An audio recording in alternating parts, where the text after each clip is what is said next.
जगामध्ये पुष्कळ लोक उपासना करतात. ती उपासना सगुणाची असते. तरी प्रत्येक उपासक म्हणतो की आपली उपासना निर्गुण आहे. हे कसं काय? याचंच उत्तर या समासामध्ये श्री समर्थांनी दिलेलं आहे. श्रीराम. शुकासारिखे पूर्ण वैराग्य ज्याचे, वसिष्ठा परिज्ञान योगेश्वराचे, कवी वाल्मिकासारखा मान्य ऐसा, नमस्कार माझा सद्गुरु रामदासा. जय जय रघुवीर समर्थ.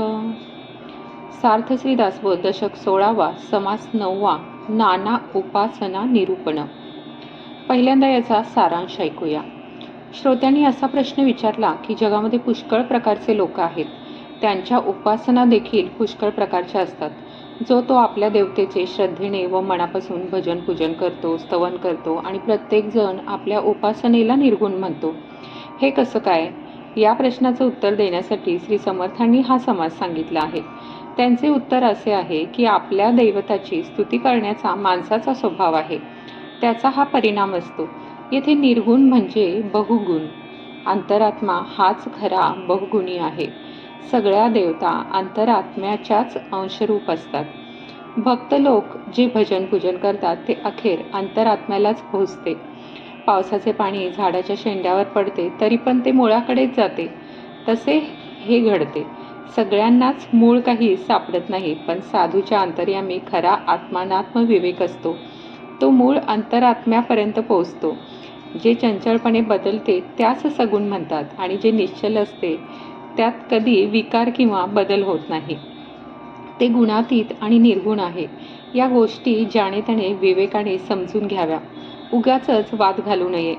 राजे दोन प्रकारचे असतात. एक सिंहासनावर आरूढ झालेला खरा राजा आणि दुसरा राजा नावाचा कोणी सेवक, तो खोटा राजा. या दोघांमधील खरा राजा आपण ओळखतो. त्याचप्रमाणे उपास्य देवतेला देव म्हणणे ठीक आहे, पण तो खोटा राजा आहे. सर्व दृश्य विरल्यावर जे शिल्लक उरते ते खरे निर्गुण होय. बाकीचे सारे मायेमध्ये येते. जगामध्ये सगळी चंचल निश्चळाची सरमिसळ आहे.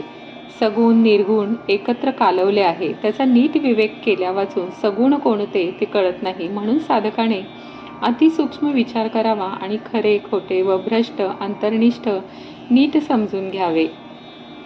आता याचे निरूपण ऐकूया. श्रीराम. पृथ्वीमध्ये लोक नाना, त्यास नाना उपासना, भावार्थे प्रवर्तले भजना ठाई ठाई. आपुल्या देवास भजती, नाना स्तुती स्तवने करीती, जेते निर्गुण म्हणिती उपासनेसी. याचा कैसा आहे भाव, मज सांगी जे अभिप्राव. अरे हा स्तुतीचा स्वभाव ऐसा आहे. निर्गुण म्हणजे बहुगुण, बहुगुणी अंतरात्मा जाण, सकळ त्याचे अंश हे प्रमाण प्रचित पहा. जगामध्ये पुष्कळ लोक उपासना करतात. ती उपासना सगुणाची असते. तरी पण प्रत्येक उपासक म्हणतो की आपली उपासना निर्गुण आहे. हे कसं काय? तर जगामध्ये अनेक प्रकारचे लोक आहेत. त्यांच्या उपासना पण अनेक प्रकारच्या आहेत. ठिकठिकाणी लोक मोठ्या श्रद्धेने भजन आणि पूजन करत असतात. लोक आपापल्या उपास्य देवतेला भजतात, तिची स्तुती स्तोत्रे गातात. हे सारे उपासक आपल्या उपासनेला निर्गुण म्हणतात. त्यांचे हे म्हणणे खरं आहे काय? आपले याबद्दल मत काय आहे ते आपण सांगा. या प्रश्नाचे उत्तर समर्थ रामदास स्वामींनी असे दिले आहे. अरे, आपल्या देवतेची स्तुती करावी असा माणसाचा स्वभाव आहे. त्यामुळे हे असे घडते. निर्गुण म्हणजे बहुगुण किंवा पुष्कळ गुण. अंतरात्म्याच्या ठिकाणी पुष्कळ गुण आहेत. साऱ्या उपास्य देवता निश्चितपणे अंतरात्म्याचेच अंश आहेत. याचा प्रत्यक्ष अनुभव घेऊन पाहावा. प्रत्येकाच्या अंतर्यामी अंतरात्म्याचे वसतिस्थान आहे. म्हणून सर्व लोकांना जे मान्य होते ते एका अंतरात्म्यास पोहोचते. अर्थात सर्वांना मान्य कोणते ते पाहताना ज्याची त्याची पात्रता पाहणे मात्र अवश्य आहे. यावर श्रोत्याने पुन्हा प्रश्न विचारला. श्रोता यावर असा आक्षेप काढतो की आपण म्हणता ही केवळ कल्पना आहे.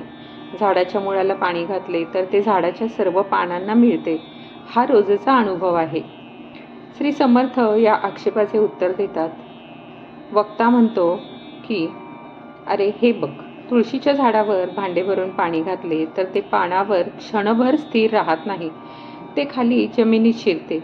आता यावर तू म्हणशील की तुळशीचे ठीक आहे, पण मोठ्या वृक्षाला पाणी कसे घालायचे? त्याच्या शेंड्यापर्यंत पाण्याचे भांडे कसे न्यावे? गुरुदेवांनी या अडचणीतून मार्ग दाखवावा. याचे उत्तर असे की मोठ्या झाडाच्या शेंड्यावर पावसाचे पाणी पडते, तेथून ते मुळाकडे जाते. जेथे आपले हात पोहोचत नाही तेथे आपण काय करणार? मूळ सापडावे इतके पुण्य सगळ्यांच्या जवळ नसते. जो साधू पुरुष असतो त्याचे मन मात्र विवेकाने मुळापर्यंत म्हणजे अंतरात्म्यापर्यंत पोहोचू शकते, बाकीच्यांचे नाही. वृक्षाच्या दृष्टांतावरून असे आपल्या ध्यानात येईल की पाणी शेंड्यावर घातले काय किंवा मुळाशी घातले काय, अखेर ते झाडाच्या मुळाला पोहोचते. म्हणून येथे काहीच अडचण नाही. उपास्य देवतेची उपासना करणे झाडाच्या शेंड्यास पाणी घालण्यासारखे आहे व थेट अंतरात्म्याची उपासना करणे मुळाला पाणी घालण्यासारखे आहे. पण अंतरात्म्याची उपासना करण्यास लागणारे सूक्ष्म मन पुण्याईने लाभते, सर्वांचा तो अधिकार नाहीये. आता आणखी एक प्रश्न असा आहे की बहुसंख्य उपासक सगुणाची उपासना करतात आणि त्यासच निर्गुण म्हणतात, हे बरोबर आहे काय? पहिल्या शंकेचे निरसन झाले व त्यामुळे श्रोत्याचे समाधान झाले. आता सगुणालाच निर्गुण का व कसे म्हणतात ते सांगावे. श्री समर्थ रामदास स्वामी सांगतात, जे जे काही चंचलपणे अशाश्वतपणे विकार पावते किंवा बदलते त्यास सगुण असे म्हणतात. सर्व सगुण सोडून जे गुणातीत शिल्लक राहते त्यास निर्गुण म्हणतात. वक्ता सांगतो की सगुण निर्गुणाचा हा भेद बरोबर ध्यानात येण्यास सारासार शोधून पाहावे. आपल्या अंतर्यामी सूक्ष्म बुद्धी करून जर आपण पाहिले तर सगुण निश्चितपणे खरे नाही असे आपल्याला अनुभवायला येईल. राजे दोन प्रकारचे असतात, एक सिंहासनावर बसणारा खरा राजा आणि दुसरा राजा नाव असणारा नोकर, तो खोटा राजा. हा भेद विवेकयुक्त विचाराने नीट समजून घ्यावा, उगीच वाद घालू नये. नोकराला राजा म्हणून हाक मारल्याने तो जसा खरा राजा बनत नाही, त्याचप्रमाणे सगुण उपासनेला निर्गुण म्हटल्याने ती निर्गुण होत नाही. कल्पांत समयी सर्व विश्वाचा प्रलय झाला तरी जे काही शिल्लक उरतं त्यास निर्गुण असे म्हणतात. बाकीचे विवेकाने एकमेकांपासून ते वेगळे करणे जरूर आहे. सैन्यामध्ये, शहरामध्ये, बाजारामध्ये, मोठ्या यात्रेमध्ये पुष्कळ आवाज आपल्याला ऐकू येतात. त्यामध्ये निवडून काढणे कठीण असते. पावसाळ्यामध्ये खूप पाऊस पडून गेला आहे, मग मध्यरात्री पाऊस जरा थांबल्यावर अनेक प्रकारचे प्राणी आवाज करतात. त्यामध्ये निवडानिवड करणे कठीण असते. पृथ्वीवर अनेक देश आहेत, अनेक भाषा आहेत, अनेक मते आहेत, अनेक ऋषी आहेत व त्यांची नाना मते आहेत. या सगळ्या गोंधळामध्ये निवडानिवड करणे कठीण असते. पाऊस पडल्यावर जमिनीतून असंख्य अंकुर वर येतात. त्याचप्रमाणे लहान मोठ्या झाडांचे अनेक प्रकार आहेत. त्यामध्ये निवडानिवड करणे कठीण असते. पक्षी, जनावरे आणि मासे यांच्या शरीराच्या तऱ्हा अशा नाना प्रकारच्या, तसेच त्यांचे रंग देखील नाना प्रकारचे असतात. त्यांच्यामध्ये निवडानिवड करणे कठीण असते. हे दृश्य विश्व कसे नाना विकारांनी भरलेले आहे, त्यात नाना प्रकारचे बदल सारखे होत आहेत आणि ते जिकडे तिकडे अफाटपणे पसरलेले आहे. अशा या विलक्षण गुंतागुंतीच्या विश्वामध्ये निवडानिवड करणे कठीण असते. आकाशाच्या पोकळीत नाना गंधर्व नगरे दिसतात. नाना प्रकारचे लहान मोठे रंग आढळतात. नाना प्रकारच्या आकृती नजरेस पडतात. त्यामध्ये निवडानिवड करणे मात्र कठीण असते. दिवस आणि रात्र, चांदणे आणि अंधार, विचार आणि अविचार यामध्ये निवडानिवड कशी करायची? स्मरण आणि विस्मरण, शिस्त आणि गैरशिस्त, प्रत्यक्ष अनुभव आणि केवळ अनुमान यांच्यामध्ये देखील निवडानिवड करणे कठीण असते. तसेच न्याय आणि अन्याय, होणारे आणि न होणारे यांच्यामध्ये विवेका वाचून निवडानिवड करता होत नाही.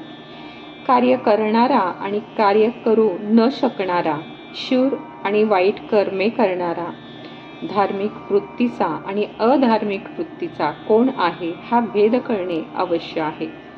धनसंपन्न कोण आणि दिवाळखोर कोण, साव कोण आणि चोर कोण, खरे काय आणि खोटे काय याचा विचार बरोबर झाला पाहिजे. वरिष्ठ म्हणजे श्रेष्ठ कोण आणि कनिष्ठ कोण, भ्रष्ट कोण आणि अंतर्निष्ठ कोण हा सारासार विचार अगदी स्पष्टपणे कळला पाहिजे. इति श्री दासबोधे गुरुशिष्य संवादे नाना उपासना निरूपण नाम समास 9वा समाप्त. जय जय रघुवीर समर्थ. तुम्हाला हा व्हिडिओ आवडल्यास कमेंट, लाईक, शेअर करा आणि पुढील व्हिडिओसाठी हे चॅनल सबस्क्राईब करायला विसरू नका. श्रीराम.